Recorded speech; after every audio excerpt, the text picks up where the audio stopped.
Since the very first season of My Hero Academia, Kohei Horikoshi has introduced us to a whole bunch of superheroes and supervillains. It's been 8 years since the first time we saw All Might flying across our screens, and time also flies pretty quickly, doesn't it? However, since then, the creators have given us a huge variety of heroes, each with their own unique attributes. From Magic Hero Majestic to Briarios, all these heroes have contributed to the excitement that we'd expect from this series. And in Season 6, Episode 26, we finally get to see a new hero on the horizon standing on top of a fighter jet. It seems as though My Hero Academia has introduced the gender-swapped counterpart of All Might. Yes, I'm talking about Kathleen Bate, or as the world calls her, Star and Stripe. So today we'll talk about everything there is to know about Star and Stripe's physique, powers, and anatomical details. And yeah, we're not going to ignore her origins either. So let's dive right in.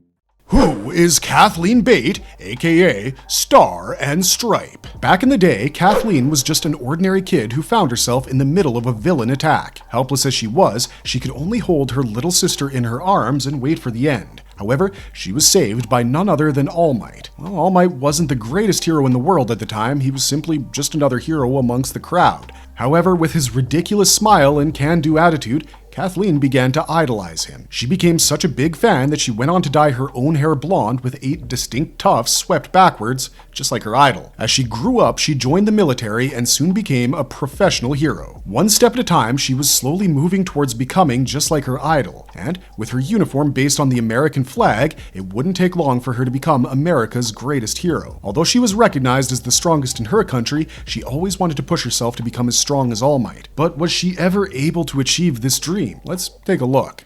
What is Star and Stripe's quirk? How does it work? Initially, the US government hid the specifics of Star and Stripe's quirk. However, after watching Season 7, Episode 1, we get a strong gist of what she can do. Her quirk, which is named New Order, generally allows her to manipulate her surroundings. She can bend them to her will and give them any shape she wishes. In her fight against Shigaraki Tomura, we see her create a giant version of herself with just the air and the atmosphere. She can then make that huge creation mimic her attacks, which really gave Shigaraki a hard time. If it wasn't for his restoration abilities, it would have definitely marked his death. Moreover, her quirk wasn't just based on her surroundings. Star and Stripe can use her quirk to make an impact as long as she can touch something, be it her own body or even the enemies. In order to use her quirk, she needs to first make physical contact with her target or the object she wants to use, and also speak its name. After that, she can explain the rule she wishes to impose. This quirk can undoubtedly be seen as one of the strongest ever introduced in My Hero Academia, maybe even stronger than All Might's. Of course, One for All is mighty, but are you seeing the way she uses this quirk?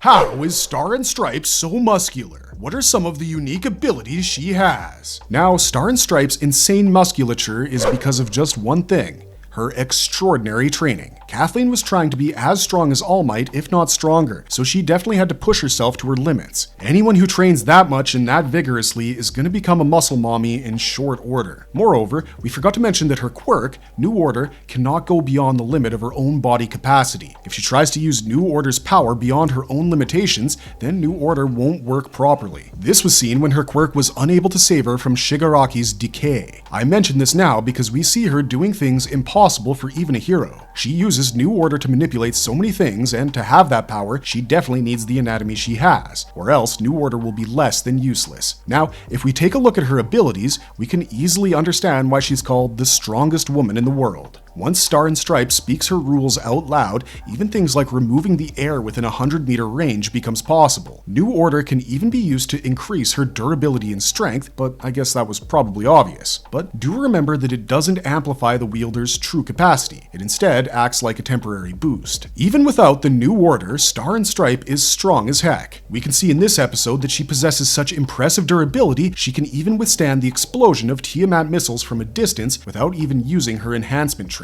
Let's give you an example to demonstrate just how strong her powers really are. All for One, the epic villain of My Hero Academia, was so tense after learning about Star and Stripe that he wanted to steal One for All before confronting her. He even believed that even after his fusion with Shigaraki, he might still lose if Izuku Midoriya and Star and Stripe were to join forces. That's just how tough she actually is. What superhero equipment does she use? Star and Stripe isn't equipped with any heavy equipment to make her stronger. She does have her uniform, which represents the American flag, but if we take it all in, there's a few things we can say about her superhero tools. Firstly, she's got an equipment belt that looks a lot like Wonder Woman's. In this belt, it's possible that she might keep some items like grappling hooks or even communication devices, but we've actually never gotten any confirmation what she carries around in there. Up next, we've got her visor. Yeah, we see her standing tall on a fighter jet to travel around, and yeah, of course, you're gonna need a pair of sunglasses if you're flying through the stratosphere. We've also got her boots, and they seem a little ordinary, probably just there to complement the rest of her uniform, but they might also help her perform some crazy moves by giving her small boosts. Rubber soles, lightweight materials, that sort of thing. But as we mentioned before, this is just speculation and not confirmation. Still, you can't blame us for trying. Although she doesn't carry much for gadgets, it's not as though Star and Stripe doesn't have some help. Not something she's carrying around, but something that carries her around. Star and Stripe, being a member of the US military, has a number of X-66 fighter jets at her disposal, just like the ones she stood on during her battle with Shigaraki. These jets are able to record data during mid-air battles and even analyze biosignatures and different quirks. They're pretty handy if you ask us. Moreover, Star and Stripe has the authority to order a series of hypersonic intercontinental cruise missiles from the US military. As a whole, she's the strongest military weapon America has.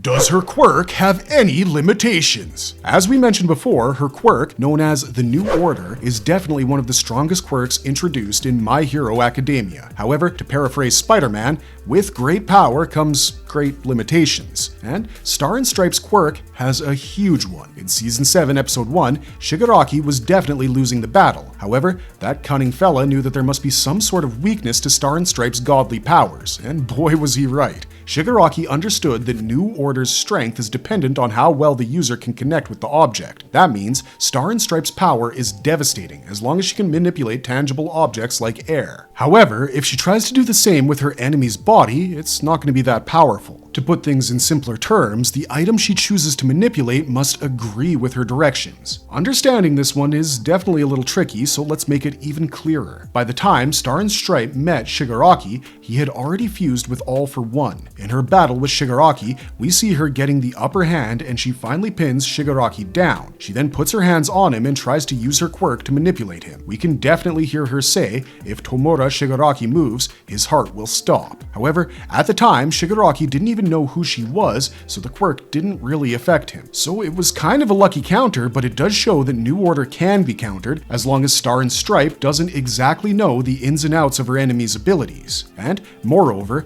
casting a powerful quirk skill like New Order takes a huge load of energy. No doubt she's trained to do so, but in the end, she's also just a human. There is a limitation to how long she can keep using this skill, so in a prolonged battle, things might just turn upside down for her. And unfortunately, we saw Shigaraki defeat her. If she's not very accustomed to the person in front of her, New Order might not be the best quirk after all, even though it's strong as heck.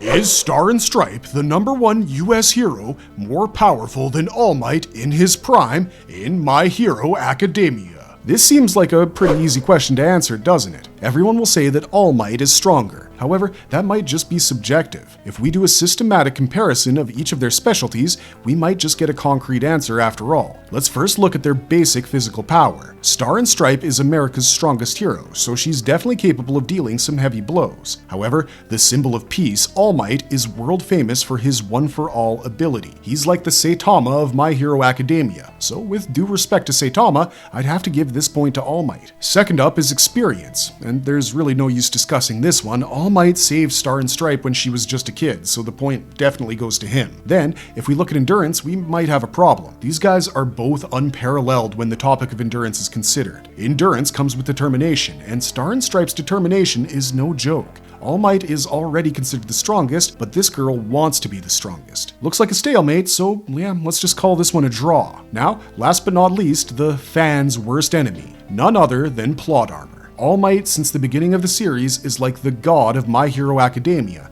and on the other hand, Star and Stripe has been around for just a couple of episodes. Moreover, she faced Shigaraki fused with All for One in her debut episode. As unlucky as that was, it kind of prevented her from making a splash among the other characters in the show. No doubt she'll remain one of the strongest heroes to ever be introduced to the series, but it's unclear if she'll ever be able to outstrip the plot armor of characters like All Might and Midoriya. So yeah, the general consensus is probably correct on this one. All Might is almost certainly stronger than Star and Stripe, and honestly, she herself has confessed this in the past.